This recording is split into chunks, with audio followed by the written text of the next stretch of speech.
Hey gang, we're going to go ahead now with a bit more into the modern formulation of quantum mechanics. The most widely used setup is that of the Schrodinger equation. So I think we've talked a little bit about the Schrodinger equation already, but just in case it's not fresh in your mind, we can go ahead and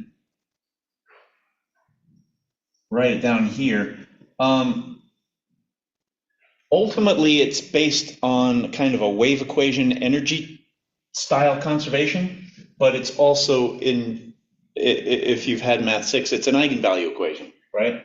So what we have is the kinetic energy operator. And by the way, this is going to be the one-dimensional time independent. So this is going to be psi of x. We're going to do a potential here based on x. We're going to have that be the wave function, and then we're going to set that equal to E, the eigenvalue, which is going to be the total energy. So effectively, this is the kinetic energy, this is the potential energy, and that's the total energy. Okay, so in one dimension, time independent looks like this. I want to solve for you now the simplest possible case for this. It's the one in which the potential is essentially zero, but has infinite sides. So this one, if I think of a situation like this, where I say that U basically goes off to positive infinity up on both of these, but is equal to zero down here. And then if I set an axis to this, I'll call this x equal to 0. And I'll call this x equal to, for example, L. And let's go ahead and solve for what the wave functions look like in a potential that's designed only to basically trap the quantum particle. We'll assume, for example, it's an electron. Incidentally, these have been built, or at least attempted to build. You can't obviously get the sides going up like vertically like this, but you can get them going kind of at an angle with really high voltages. And if you are interested in looking into these traps, these are basically electron traps. What you'd want to look into is the Kronig-Penny trap, where they use voltages on either side. Basically, it's really simple setup. It's a screen with on either end here, like this, where you're going to go like that. You have a screen here, and you have an evacuated tube like this, and then here is a plate, and here is a plate, and you connect the battery to these plates such that, let's see if I can get this right, such that there's an electric field pointed backwards. So what I'm going to do is I'm going to connect a battery to that one and a battery to that one. I'm going to say that I want this to be the I want this to be the negative side here, so it's going to look like this.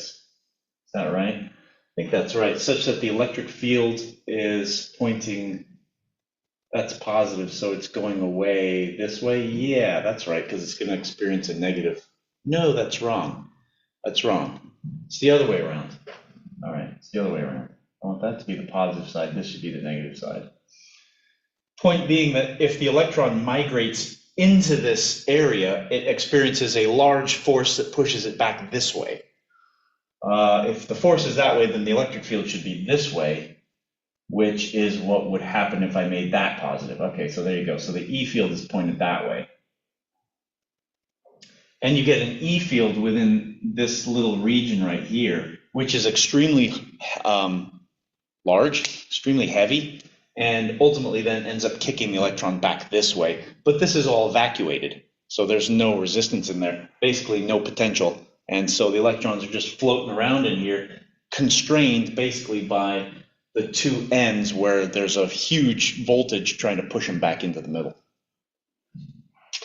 All right, well, that's fun games. What we're going to do is try and solve this equation here for this situation of the potential here. It's known as the square well or the infinite square well.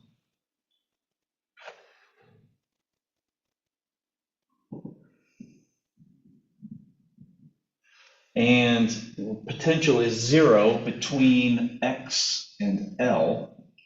And it's equal to basically positive infinity everywhere else.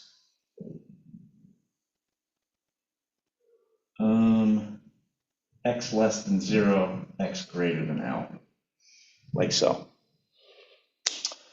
All right, basically it's a second order differential equation that we have to solve for 3 places, 1, 2, 3, like that.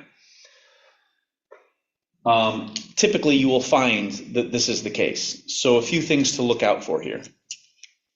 Number 1, when you look at the different regions of the potential, you're going to look at, you got to do a solution in each one of those. Okay, so breaking it up into 3 parts, it seems stupid to do it, but really it's a good habit to develop.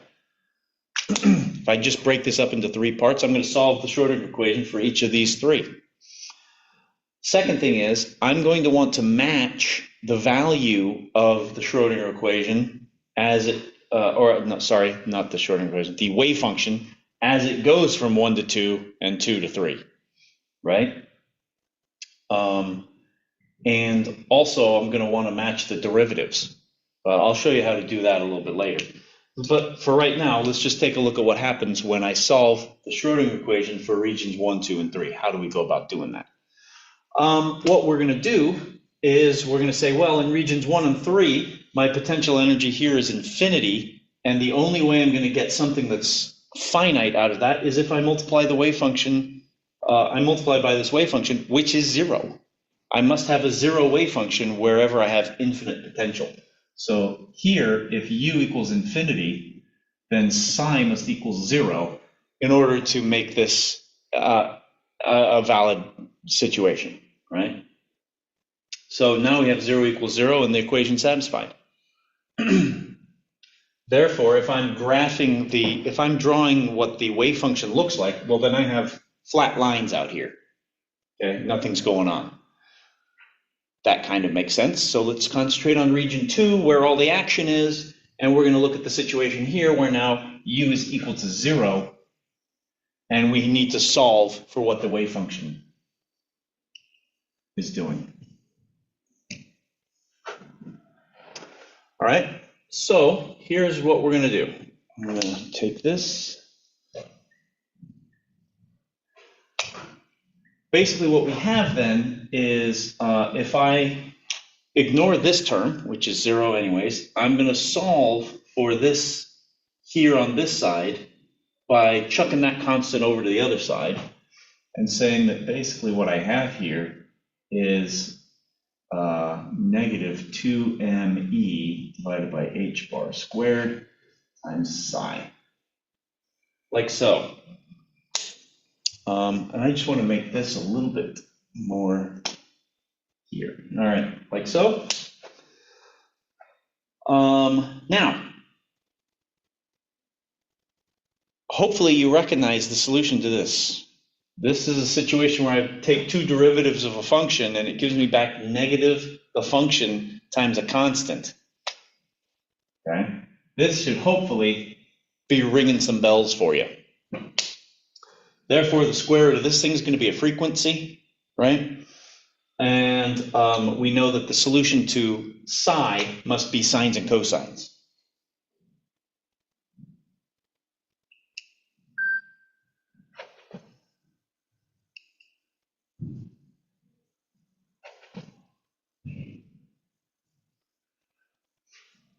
Something like that, all right?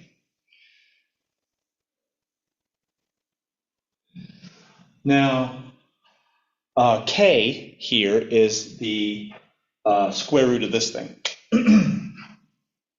Call k squared equal to 2me over h bar squared, such that the square root of that is the square root of that.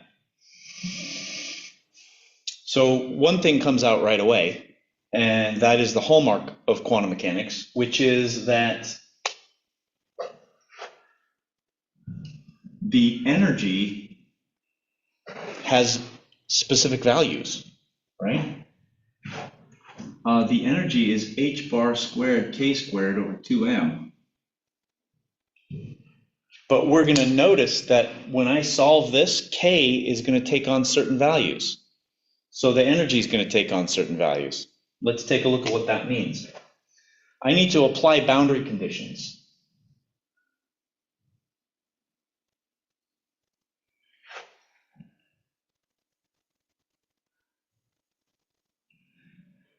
Right? I need to match my boundary conditions. What are my boundary conditions? Well, I know in region 1, I got a 0 wave function. In region 3, I've got a 0 wave function. Therefore, the wave function has to match at both those points.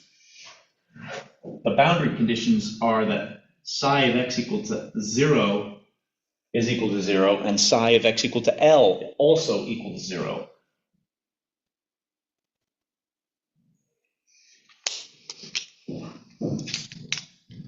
Now, you've probably seen this done a couple of times before. You've probably done it yourself a couple of times.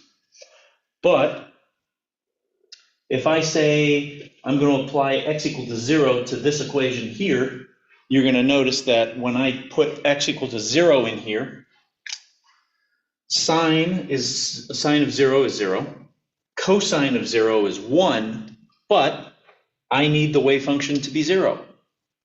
We already know that k is not 0, and the cosine is going to return some value. So ultimately, I'm left with the idea that if I want the wave function to be 0, at this coordinate, the b value must be 0.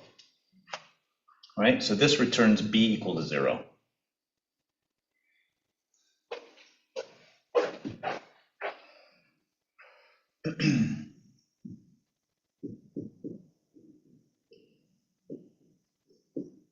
We must be dealing only with this, which kind of makes sense, right? Because pictorially, if I'm matching the wave functions, what I'm doing is I'm creating a situation in which the wave function is 0 here and 0 here, and it takes on values like the jump rope, right, which is a sine. Now, if I had a cosine, I wouldn't be able to match the 0, right, because the cosine, the first very simple cosine would have been the one in which, even if I wanted to end at 0, it would have been a quarter wave on the cosine, which would have meant I ended up here.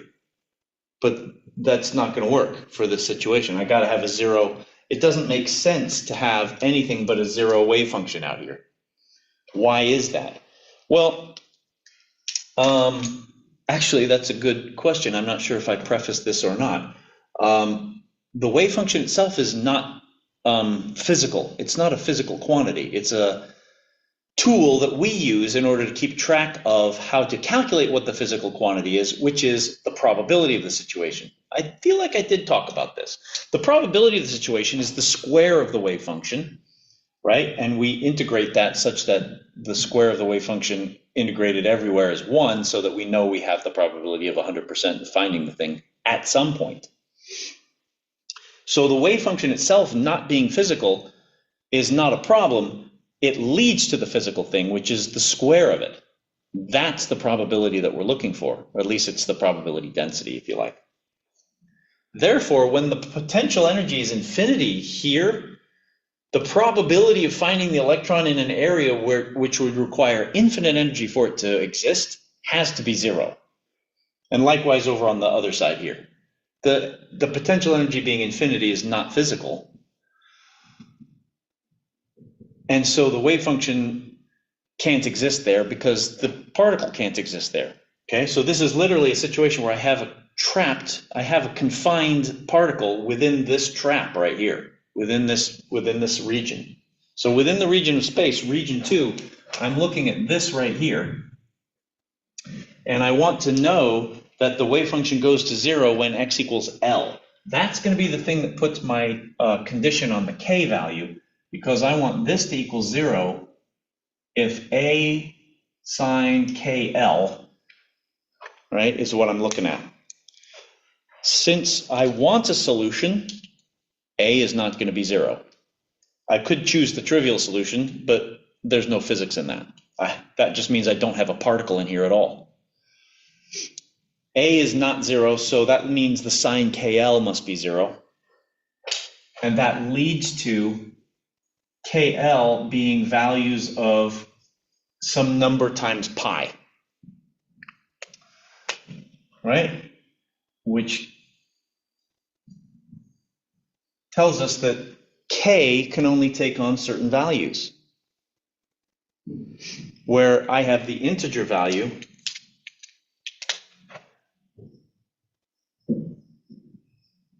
of n being 1, 2, 3, right? At pi, 2 pi, 3 pi, 4 pi, whatever, that's where the sign is equal to 0. So this is essentially the quantization condition for the particle in the trap. And that means when I go up here, that this k value, we now know something about. That tells me that I can write the energy as a function of an integer, h bar squared, and what do I have here? Pi squared divided by 2m L squared, and that times n squared. This n squared is then an index, which tells us how many, well, I guess you can say how many bumps are there, right? This is the n equals 1 state right here. It's got 1 bump. And if I go to the 2 state, you know, it looks like a full sine wave cycle, which has 2 bumps in it. That would be the 2 state. Therefore, the energy is going up as I go and make the wavelength shorter. Yeah, as I make the wavelength. And that kind of tracks, right? Because as the wavelength gets shorter, remember the de Broglie relation tells me that the momentum must be getting higher. And lo and behold, there's the momentum sitting right on top of the energy right there anyways. H bar k is basically another way of writing momentum. And so this is telling me that the smaller and smaller wavelength leads to higher and higher energies. Okay, that tracks. That I'm okay with that. This comes out of that condition. The last thing I want to do now is to be able to find out what the A constant is. And in order to do that, I have to utilize a process known as normalization, which I have this memory of. I think we talked about this before. Let me show you how to do this. It is the idea that if I take the wave function squared, this is absolute value, just in case the wave function comes out complex, which it sure could. In fact, I could have said that that was a complex solution right there. If I add them all up, it should equal 1 because the particle should be somewhere. This infinity to minus infinity range is certainly not really pertinent in this situation. Really what we have in this situation is 0 to L. That's where it's going to be. We know that because that's where the wave function is not 0. Everywhere else it is 0, so we don't need to worry about summing it anywhere else. We just have to sum it in the places where it could be not 0. Once you do that, you're going to integrate 0 to L of A absolute value squared sine squared kx dx, and you're going to set that equal to 1 and solve for A.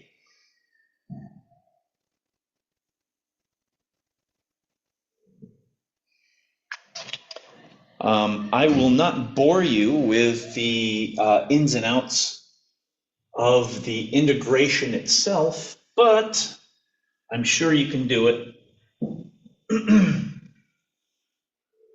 I have faith. okay? This leads to an A, which is equal to the square root of 2 over L. Ultimately, from that, and that gives us the entire wave function, which we can now write in its full glory. I need to back up and give myself a little room for, as being square root of 2 over L times sine of n pi x over L, like so. And the associated energies with that, is that showing up okay? I think so. The associated energies with that are right there, where they go up by the square of the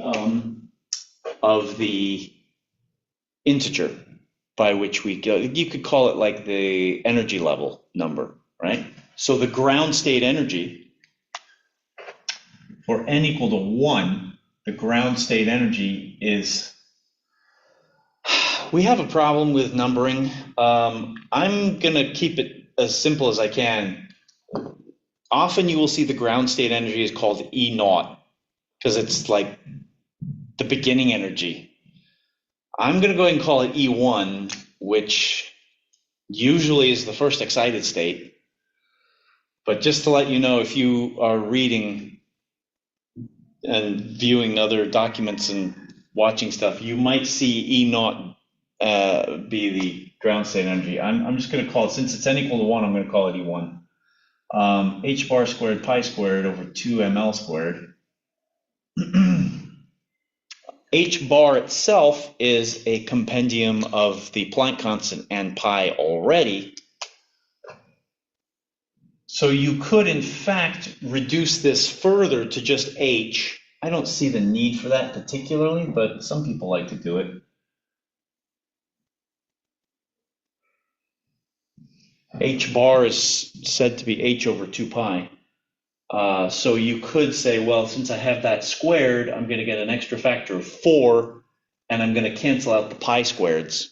So you could say that E1 is H squared divided by 8ml squared. You could certainly do that. Did I get everything there? The 4 comes down here, ml squared is going to be there, H pi is gone. Yeah, that's it. If you like it, it's just slightly simpler. I just really like H bar as a thing. I like it better than H. I like H bar more than H. I don't know if that's really a good way of being, but you know what? That's what I'm going to go with.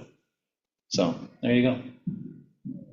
We now have the full spectrum of possible wave functions allowed, and you should probably recognize this as the same thing as the allowed modes on the doubly fixed end string. If you recall that from 4A, that's essentially exactly what we've got here, right? If I look at possible wave functions, it's going to be, let's see if I can just draw between here and here. How about here? Here. Oh, let's go here. If I just draw between here and here, I've got these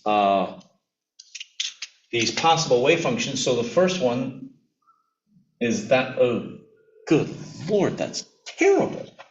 That is absolutely horrendous. You'd think I'd never done this before. All right, I need to peak, say, right up there. So I'm gonna concentrate on that. That's a little better. Okay, so there's the n equals 1 state.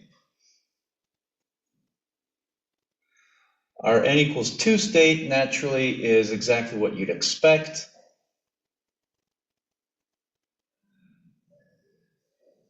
Our 3 state is exactly what you'd expect. Where's that? Here and here. Oh, what the heck am I doing? I want to do.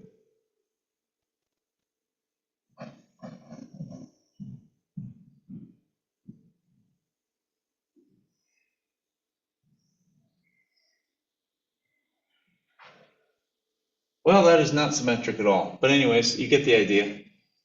And then 4 is a double 1 and all this good stuff, right? But you should recognize that as the standing wave patterns on the string, when we fixed the chord at the two ends, just like we fixed potential being infinity here, and then started to play with the vibration of the string.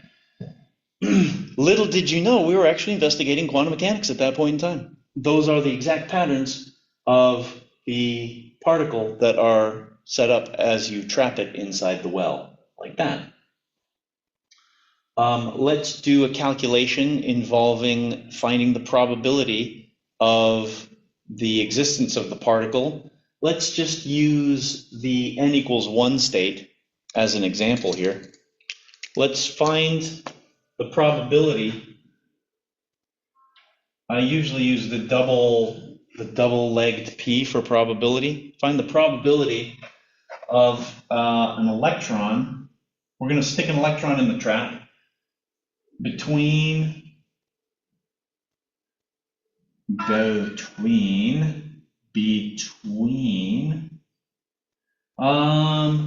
let's say let's go with 1/4 L and 3/4 L. 1/4 to 3/4 L. And we're going to be in the n equals 1 state.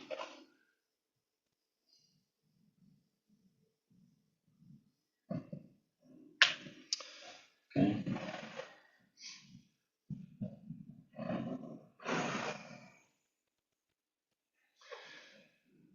A probability calculation essentially follows along with the normalization idea, because for the normalization, we've already squared the wave function, summed it all up between the relevant points and set it equal to 1. Now what I want to do is alter the limits, but do the same integration. Whenever I'm calculating a probability, I'm doing a sum between 2 points. In this case, I'm going to do, is this showing up okay? Maybe. I could switch to black. Maybe that would be better. I'm going to do a calculation involving the square of the integral, square of the wave function between 1/4 L and 3/4 L of psi squared dx. Right? I'm not setting it equal to 1. I'm trying to find what is the number that is going to replace the 1, because I don't have 100% probability of finding the thing between here and here. I have a reduced, right? It should be 100% everywhere. So I'm knocking off some of that area. If I do this, I'm going to get the 2 over L sine squared kx dx integration. And you'd have to go look this up and do whatever it is that you got to do for one of these things. I forget, but it's like is it 2 partial integrations, or is it a double substitution? I forget. But anyway, you're going to come up with a number from this, because you're then going to plug in L over 4 for the lower limit and 3L over 4 for the upper limit. And you're going to come out with a number. And that number is going to be some probably multiple of pi or something like that. In fact, let me see here. Maybe I actually have done this already and I know what I'm talking about, but I doubt it.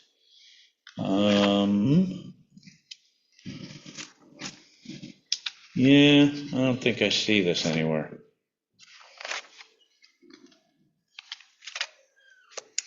All right, so you'll end up with a number. It's probably some fraction with pi in it somehow. But anyways, that's how you calculate probability. Notice, incidentally, that as you go along these upper excited states, the probability distribution changes, but one thing happens. That is, there are points where you will not find the electron. It is excluded, for example, in the 2 state from being right in the middle. You will not find it there.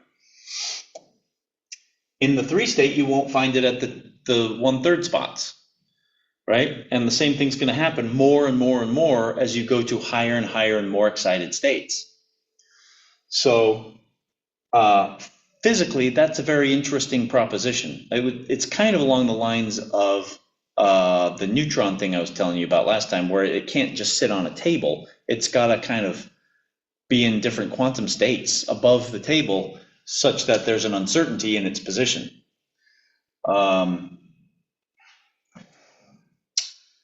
So that's how you solve the square well example, and you do a probability calculation. What I want to start getting into from this point is how do we recognize what the wave function should look like? And by the way, we're going to use this as our kind of reference, okay? When the potential is zero, right? Oh, I erased my potential. But when the potential is zero, we have standing wave, sine wave patterns. Okay, what happens when we go to slightly different? What if we start altering them? What if the potential isn't zero, but it's slanted, right? What if there's a step in the middle of the zero? We go to zero, then we go to something, and then we go back to zero. I want to start thinking about what the ramifications of the appearance of the wave function is going to be when we introduce new complexities to the square well model. All right, so I guess we will pick up with that next time. Happy day, folks.